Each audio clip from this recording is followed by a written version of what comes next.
Bonjour à tous et bienvenue au live streaming sur Photoshop. Je suis ici avec Denis qui est le professeur du cours Photoshop organisé par les activités culturelles. Donc on va d'abord vous faire pendant ce live streaming une courte démonstration de Photoshop, de qu'est-ce que c'est, de comment on l'utilise. Et puis on va d'abord vous expliquer qu'est-ce que Photoshop. Donc Photoshop, comme vous pouvez déjà le savoir, c'est un logiciel qui est très populaire et qui nous permet de faire des retouches photos. Et il y a énormément d'avantages pour les étudiants à suivre ce cours aux activités culturelles. Déjà parce que c'est quelque chose qui peut vous être utile dans votre CV, puisque c'est un logiciel de plus en plus populaire. C'est aussi quelque chose qui peut vous être utile dans votre vie personnelle de tous les jours, si vous voulez retoucher des photos de vacances ou autres. Pour ceux qui aiment faire de la photo, c'est aussi assez important si vous voulez avoir un rendu final qui est professionnel, donc c'est un peu la dernière étape d'une bonne photo. Et en plus, ce cours, cette formation est vraiment adaptée à la vie estudiantine. C'est-à-dire au niveau du prix, il y a vraiment un prix étudiant qui est de 125 francs. Je le montre juste ici. Ici, vous avez les prix et aussi au niveau de l'endroit où le cours se situe, qui est en face en fait d'Unimail. Donc voilà, maintenant je vais vous laisser avec Denis qui va vous faire ce court tutoriel un peu de Photoshop. Et si vous avez des questions, n'hésitez pas à nous écrire sur Facebook ou sur YouTube ou Twitter. Voilà.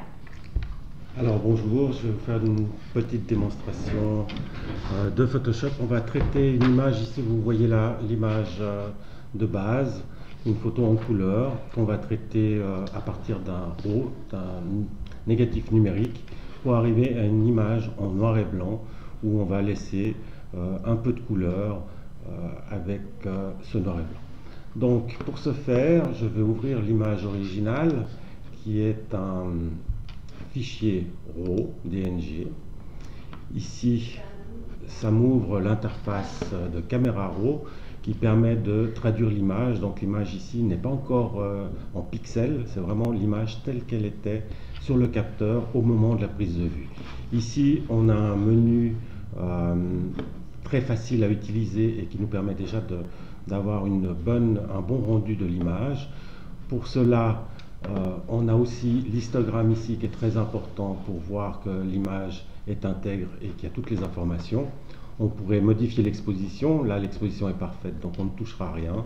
Et ici on a 4 curseurs, ton clair, ton foncé, blanc, noir, qui correspondent aux valeurs de 0 à 25%, 25 à 50%, 50%, 75, 75% de noir. Donc ici je vais travailler un peu les tons clairs que je vais bouger comme ceci, un petit peu les blancs pour nous donner un petit peu plus de matière dans les blancs, dans les nuages pour avoir bien le dessin. Ici l'image, vous voyez qu'il n'y a pas grand chose à faire, hein, elle est déjà très bien.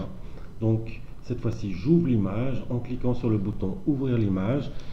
L'image va être transformée cette fois-ci en pixels de façon à pouvoir obtenir toutes les fonctions de Photoshop pour travailler l'image.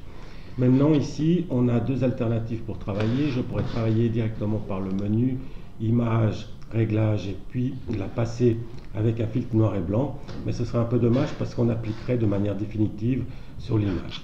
Pour cela, on va préférer utiliser la palette calque où ici, on a la possibilité de rajouter des calques de réglage. Et ici, on voit qu'on a un calque de réglage noir et blanc.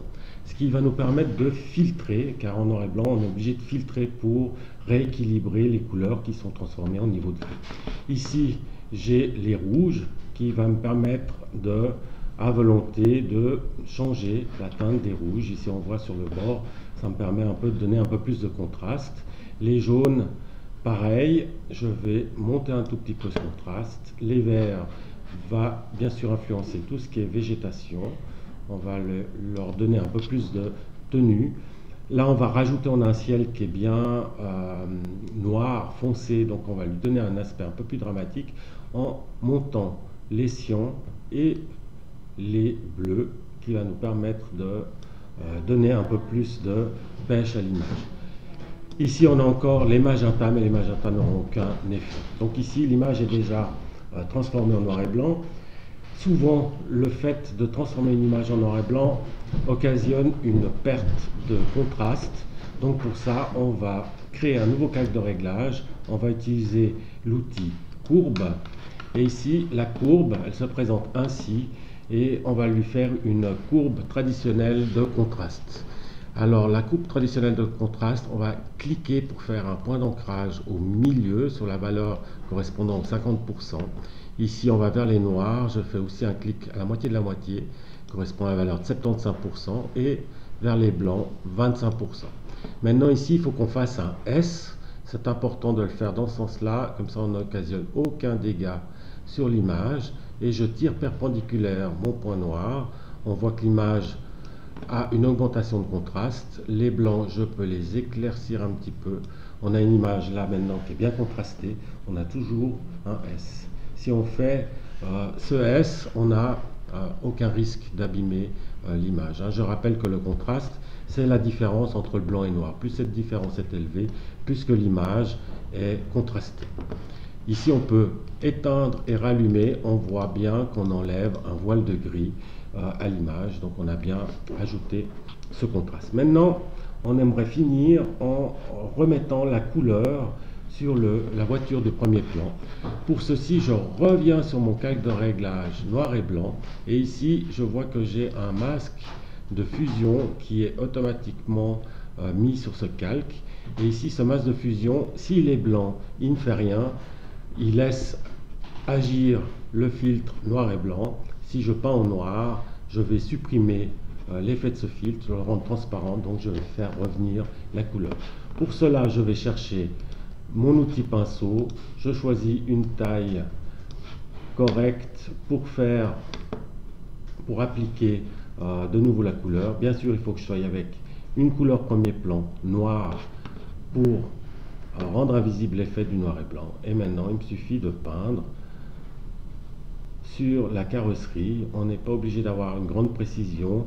Je peux bien entendu zoomer sur l'image afin d'avoir un tout petit peu plus de précision, mais on va pouvoir facilement corriger les défauts.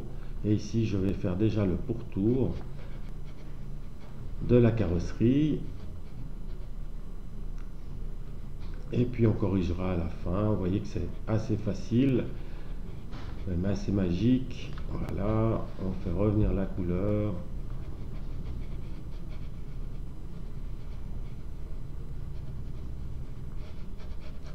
On peint.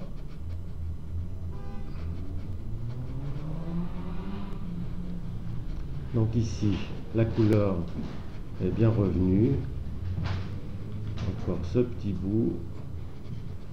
J'ai débordé un peu. J'ai débordé un peu, pas de problème. Je pourrais même déborder. Là, on voit pas trop, mais là, j'ai bien débordé exprès. Ici, je vais inverser mes couleurs. Je vais prendre du blanc. Le blanc va rétablir le noir et blanc. Et ici, je vais pouvoir corriger tous les débordements pour améliorer mon trait. Là, ça joue assez bien. Là, il manque un petit peu de couleur. Je n'ai pas bien passé le pinceau, donc on va corriger. Voilà. Et voilà, le travail est fait. Si je veux avoir plus de précision, il suffit de zoomer un petit peu et puis de corriger. Mais là, c'est parfait. Un petit détail, le pinceau. Quand je choisis ma forme du pinceau, ici, j'ai choisi l'épaisseur. Ce qui est important, c'est d'avoir une dureté de 0, ce qui nous permet d'avoir un pinceau qui est flou sur les bords. Avec du flou, on ne verra absolument pas le travail qu'on a fait. Par contre, si je prends une dureté de 100, on sera au pixel près. Et là, à ce moment-là, tout ce qu'on fera sera visible et ce ne sera pas beau. Et là, vous voyez que ça nous a pris même pas 5 minutes pour réaliser cette image. D'accord. Oui. Je me mets un peu. Donc voilà, maintenant, avant de conclure ce live streaming, on va aborder quelques questions pratiques. Donc déjà, le programme, quand est-ce que le cours? Donc il y a une première session qui commence le 28 février jusqu'au 14 mars. C'est pendant 2 semaines et c'est les mardis et les jeudis. Et il y a une deuxième session qui va commencer le 25 avril jusqu'au 4 mai et c'est de nouveau le mardi et le jeudi pendant 2 semaines. Et à chaque fois, les cours sont de 18h30 à 21h30. Donc avant de laisser filer Denis, on a juste quelques questions qui nous ont été postées. Nous avons Julien qui nous demande de réexpliquer en fait l'effet du S que vous avez parlé à un moment donné au niveau des pixels. D'accord. Alors, je vais revenir sur mon calque de réglage courbe et je double-clique sur le petit rond pour faire revenir ma courbe. Ici, j'ai l'outil courbe qui me permet de pouvoir travailler à l'intérieur des données de l'image. Ici en bas à gauche, on a le point noir à 100% et ici à droite, on a le point blanc à 0% de noir. Et pour faire cette courbe de contraste, je fais un clic, ce qui me permet de faire un point d'ancrage au milieu qui correspond au point du 50% de noir. Le fait de faire un point d'ancrage, vous voyez que ce point n'a pas bougé. Ça m'a permis de le bloquer pour qu'il ne bouge pas. J'ai fait un point au niveau de 75% de noir et puis un point au niveau des 25%. Après, il faut bouger perpendiculairement en descendant le noir et puis si on a besoin perpendiculaire le blanc. Ça c'est en fonction bien entendu de l'image. Il est possible qu'on bouge que d'un côté. On obtiendra toujours une forme de S et là on améliore le contraste. Donc comme j'ai dit tout à l'heure, le contraste, qu'est-ce que c'est le contraste? Le contraste, c'est la différence qu'il y a entre un point noir à 100% et un point blanc à 0%. Plus que cette différence est élevée, plus que l'image est contrastée. Moins il y a de différence entre le point noir et le point blanc, plus que l'image va devenir grise sans contraste. D'accord. Donc voilà, et surtout ce qu'il faut retenir, c'est de faire ces 3 points, de bouger perpendiculaire. Le blanc, on le monte, le noir, on le descend perpendiculairement, ce qui permet de ne pas abîmer l'image, on ne prend aucun risque. L'outil courbe est un outil assez compliqué, mais il a l'avantage d'être extrêmement précis. Et là, juste en faisant une courbe de contraste, là, vous prenez 0 risque et vous améliorez vos images. On peut revisualiser, si j'éteins, on voit bien sur l'image qu'on a supprimé un voile de gris. D'accord, merci beaucoup. Et une autre question qui nous a été posée, c'est quelle est la différence entre les deux cours qu'il y a? Il y en a un sur le développement de l'image numérique. C'est le cours qui commence le 28 février. Et puis, il y a un autre cours qui commence le 25 avril et c'est sur le traitement et la manipulation de l'image numérique. Quelle est un peu la différence de ces deux cours? Alors, la grande différence de ces deux cours, c'est le développement qui se déroule sur 5 leçons. Il va traiter essentiellement sur le travail de base de Photoshop et puis surtout le développement d'une image, comme on a pu le voir dans cet exercice avec Caméra Raw, comment développer cette image et la rendre réelle numériquement. Donc ça c'est un peu l'axe principal. Bien sûr on verra pas mal de choses, vraiment les outils de base. Et puis le traitement de l'image, lui, on va aller faire des travaux un peu plus fins, comme détourer des cheveux d'un personnage pour lui changer le fond, où là ça demande des techniques un peu plus poussées, et puis on va rentrer plus dans la matière, dans la structure de l'image, pour faire vraiment des réglages très très fins et avoir une amélioration conséquente des images. D'accord, super. Et puis, est-ce que ce cours est vraiment ouvert à tous, même pour les débutants qui n'ont jamais utilisé Photoshop? Il est surtout dédié aux débutants. Au début, je sais que toujours au début du cours, il y a un peu une appréhension parce que le logiciel paraît compliqué. C'est vrai qu'il est complexe, il est pour plusieurs corps de métier, il est assez complet.